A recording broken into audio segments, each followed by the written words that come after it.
Hello guys, welcome to my channel hello home. मैं हूं माया और स्वागत है आपका अपने चैनल हेलो होम पे। तो फ्रेंड्स, नवंबर का मंथ एंड होने वाला है और नवंबर के मंथ में मैं लेकर आई हूं गुलाब के प्लांट को आपके सामने। तो गुलाब के नए प्लांट को कैसे हम नवंबर के मंथ में लगाएं, आज का वीडियो इसी के ऊपर है। तो वीडियो में आप देख रहे हैं ये कुछ 5 प्लांट है जो कि नर्सरी से खरीदे हुए हैं और रेड सॉइल में है। अलग अलग कलर है, 3, 4, 5 कलर हैं, जिसमें 3 कलर सामने दिख रहे हैं और 2 में अभी कलर नहीं दिख रहे हैं। बताया गया था कि वो रेड कलर के हैं। इनके साथ साथ एक और ये छोटा सा प्लांट है जो कटिंग से लगाया हुआ प्लांट है और ये पिंक कलर का छोटा छोटा सा जो बटन रोज वाला प्लांट होता है वो है और इसे कटिंग से तैयार किया है खुद से। तो इस तरह से मेरे पास कुल इस वक्त 6 प्लांट हैं, 5 नर्सरी वाले और एक हमारे घर का ही है। तो इसे भी मैं इनके साथ ही रिपोर्ट कर दूंगी। प्लांट को रिपोर्ट करने के लिए कुछ बातों का ध्यान रखना होता है कि हम किस समय पर इसे रिपोर्ट करें, कैसा इसका सॉइल मिक्स होना चाहिए, कैसा पॉट हो और इसे क्या फर्टिलाइजर देना है, धूप में रखना है या छाया में रखना है। ये सारी बातों की जानकारी इस वीडियो में मिलेगी। तो जैसे कि नवंबर का मंथ है, तो नवंबर का मंथ जो है वो गुलाब के लिए सबसे बेस्ट होता है। नवंबर, दिसंबर, जनवरी, फरवरी और मार्च तक ये आपके गार्डन में खूब ढेर सारी ब्लूमिंग करते हैं। अक्टूबर से गुलाब के ऊपर काम शुरू हो जाता है। गुलाब खरीदना, गुलाब की कटिंग, प्रूनिंग, उसे फर्टिलाइज करना, ये सारे काम हम कर सकते हैं। अभी नवंबर एंड है और नवंबर एंड में प्लांट को लगाना, नर्सरी से लाना, आप दिसंबर में भी लगा सकते हैं। ये सब बहुत ही बेस्ट है। तो चलिए शुरू करते हैं। रिपोर्ट करने के लिए सबसे पहले हमें सॉइल मीडिया की ज़रूरत पड़ेगी। तो कैसा सॉइल मीडिया होना चाहिए वो मैं यहाँ आपको दिखाती हूँ। तो गुलाब को फूलों का राजा माना गया है, तो उसका भोजन भी राजाओं की तरह होना चाहिए। तो देखिए 56 भोग की थाली यहाँ पर सज चुकी है और अब मैं आपको एक एक करके बताऊंगी कि इस 56 भोग में क्या क्या हमने लिया है, किसका कितना रेशो है हमारे गुलाब प्लांट के लिए। तो चलिए एक एक करके सारी चीज़ों के बारे में बताती हूँ। सबसे पहले मैंने लिया है नॉर्मल गार्डन सॉइल, जो कि मैंने लिया है 40%। 20% मैंने लिया है राइस हस्क। अगर आप इसे सड़ा कर ले सके तो ये और भी बेहतर है। और 20% मैंने लिया है रेत, वेलरिन सॉइल तैयार करने के लिए और 25% मैंने लिया है इस तरह से वर्मी कंपोस्ट। इसके बाद जो 5 से 7% बच जाएगा उसमें हम नीम खली और बाकी सारी चीज़ों को मिक्स करेंगे। तो इस तरह से हम गुलाब के लिए भोजन तैयार करेंगे।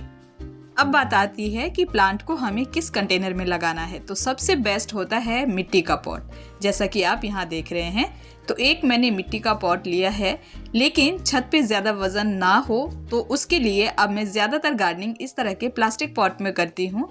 और ये पॉट जो है ये 8 से 10 इंच वाला पॉट है और ये गुलाब के लिए बहुत ही अच्छा रहता है। इसमें भी गुलाब बहुत अच्छे से बनता है और फ्लावरिंग करता है। तो इसलिए मैंने और एक ये छोटा वाला पॉट लिया है। ये इस तरह से 5 ये पॉट और एक ये वाला पॉट, 6 पॉट हमारे पास हो जाएगा 6 प्लांट के लिए। तो इस तरह के पॉट का चयन किया है। अगर आप सिर्फ मिट्टी के पॉट को यूज़ कर सकते हैं तो वो सबसे बेस्ट है। इसके बाद हम सॉइल को तैयार करेंगे। सबसे पहले मिट्टी डाला, रेत डाल दिया, सारा वर्मी कंपोस्ट डाल दिया हमने। और वर्मी कंपोस्ट के अलावा अब हम इसमें डालेंगे, देखिए, राइस हस्क। राइस हस्क को हमने इस तरह से मिला लिया और इसके बाद इसमें बचे हुए सारी चीज़ों को देना है। जैसे कि ये है हमारा नीम खली, तो 1 बड़ी मुट्ठी हिसाब से आपने 5 प्लांट के लिए ले लेना है। तो ये हमारा नीम खली है। फंगीसाइड 1 छोटा चम्मच हर प्लांट के लिए। तो इस तरह से फंगीसाइड ले लिया है प्लांट को फंगस से बचाने के लिए। नीम खली जो है वो प्लांट को निमेटोड जैसे बीमारी से बचा के रखता है, जड़ों से उसे बचा कर रखता है। और इसमें मैं मिला रही हूँ पोटेशियम और कैल्शियम युक्त रॉक फॉस्फेट। आप इसकी जगह बोन मील भी ले सकते हैं। मैं बोन मील का यूज़ नहीं करती हूँ, इसलिए मैंने रॉक फॉस्फेट लिया है। इससे प्लांट को कैल्शियम मिलेगा और फॉस्फोरस मिलेगा। साथ में मैंने लिया है DAP के कुछ दाने, जिससे प्लांट की जड़ों का जल्दी से विकास होगा और ज़्यादा से ज़्यादा जड़ें बनेंगी, जिससे प्लांट बहुत अच्छे से बहुत सारी रूट्स के साथ डेवलप होकर बहुत सारी फ्लावरिंग करेगा। इसके साथ मैंने लिया है ये कैल्शियम डस्ट। जिससे प्लांट को कैल्शियम मिलेगा। तो इस तरह से सारी चीज़ों को लेकर के मैंने रोज़ प्लांट के लिए एक बेहतर सॉइल मीडिया तैयार कर लिया है। अब प्लांट को लगाने की बारी है, तो हम प्लांट लेंगे। तो देखिए जो प्लांट है ये इस पॉली बैग में रेड सॉइल में लगा हुआ है, और रेड सॉइल में लगा हुआ प्लांट जब आप अपने गार्डन में यूं ही लगा देंगे तो प्लांट ज़्यादा समय तक चलता नहीं है।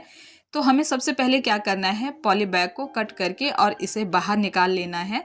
कट इसलिए करेंगे पॉली बैग को क्योंकि ये जो रेड सॉइल वाली मिट्टी होती है बहुत ही हार्ड होती है, चिपकी रहती है, और हम अगर पॉली बैग को बचाएंगे तो हो सकता है हमारे प्लांट का जो ये रूट बॉल है ये टूट जाए और प्लांट की जड़ें खराब हो जाएं। तो इस तरह से सेफली आपने सबसे पहले तो प्लांट को बाहर निकाल लेना है। अब देखिए इसमें बहुत ज़्यादा रूट्स तो नहीं दिख रहे हैं, बट जो भी रूट्स है ठीक है, लेकिन हम इसी तरह से इसको लगा नहीं सकते हैं क्योंकि ये ज़्यादा दिन तक सर्वाइव नहीं करेंगे। तो आपने क्या करना है, हल्का हल्का इसे लूज़ कर लेना है। तो सबसे पहले पॉट अपने सामने रखें और उसके बाद इस तरह से थोड़ा थोड़ा सा जो साइड से ये सॉइल है ना, इसे आप हटा लें, जितना भी आप हटा सकते हैं। मौसम सही है, नवंबर एंड है, मौसम आप देख रहे हैं ठीक है। तो इस तरह से रूट बॉल को आपने छेड़ा तो भी आपका प्लांट जो है वो ख़राब नहीं होगा और लग जाएगा। तो इस तरह से थोड़ा सा मिट्टी लूज़ करने के बाद ही आप प्लांट को लगाएं। और इससे निकली हुई जो ये मिट्टी है इसे आप कहीं यूज़ नहीं करें, इसे हटा दें अपने गार्डन से, क्योंकि इसमें हमारे यहाँ पर प्लांट चलते नहीं हैं। पॉट में आपने थोड़ा सा ये सॉइल भरना है जो आपने अभी फर्टिलाइज़र वाला सॉइल तैयार किया है नीचे की साइड से, और ऊपर से आपने इस प्लांट को रखना है। तो इस तरह से देखिए आपने प्लांट को जमा देना है, और प्लांट के रूट बॉल के चारों साइड आपने यही सॉइल जो है वो भरना है। सॉइल भरते समय इस बात का ध्यान रखना है कि कहीं गैप नहीं रहे, हर एक जगह पर सॉइल जो है वो कंप्लीटली भर जाए। इसी तरीके से हम सभी प्लांट को लगा लेते हैं और सभी को उनके नए घर में शिफ्ट कर देते हैं। तो सभी प्लांट को नया घर मिल चुका है, रिपोर्टिंग कंप्लीट हो गई है। अभी तक आपने जान लिया कि सॉइल कैसा होना चाहिए गुलाब का, पॉट किस तरह का होना चाहिए, और क्या इस वक्त पर हम प्लांट की रिपोर्टिंग कर सकते हैं नर्सरी से लाकर। तो चलिए आगे जानते हैं कि आगे हमें क्या करना है। तो सबसे पहले अब हमें प्लांट को वाटरिंग करना होगा। वाटरिंग करने के लिए पानी में फंगीसाइड मिक्स कर लें और तब ये वाला वाटर आप प्लांट को दें। इससे क्या होगा कि प्लांट में कोई भी फंगस नहीं लगेगा बाहरी रूप से भी। जब हम पानी में फंगीसाइड को मिक्स करके प्लांट को प्रोवाइड करते हैं तो ये जल्दी से रूट्स तक पहुंचते हैं और अपना काम शुरू कर देते हैं। तो इस तरह से आपने रिपोर्टिंग के जस्ट बाद ही पानी ज़रूर डालना है, ये बहुत ही नेसेसरी है। वाटरिंग जब आप कर रहे हैं तो आपने ध्यान देना है कि वाटर पूरी तरह से ड्रेन आउट हो जाए। अगर ड्रेन आउट नहीं हो रहा है, आप एकदम तरीके से पानी डाल रहे हैं, तो बस ये ध्यान रखें कि ड्रेन आउट होकर बाहर ज़्यादा वेस्ट ना हो, लेकिन पानी जो है वो पॉट के निचले हिस्से तक ज़रूर पहुंच जाए। तो इस तरीके से आपने वाटरिंग कर देना है और इसके बाद आपने प्लांट को करीब हफ्ता दिन थोड़ी सी शेड वाली जगह पर ही रखना है। अभी आप इसे डायरेक्ट सनलाइट में नहीं लेकर जाएंगे ताकि ये जो है अपने आप को स्टेबल कर सके इस नए सॉइल मीडिया में। अब एक पॉइंट पे बात करते हैं कि गुलाब में वाटरिंग कैसे करना है। तो इसके बाद जब भी हम वाटरिंग करेंगे तो हमें ये देखना है कि ऊपरी सतह अगर प्लांट की सूख गई है तो हम वाटरिंग करेंगे।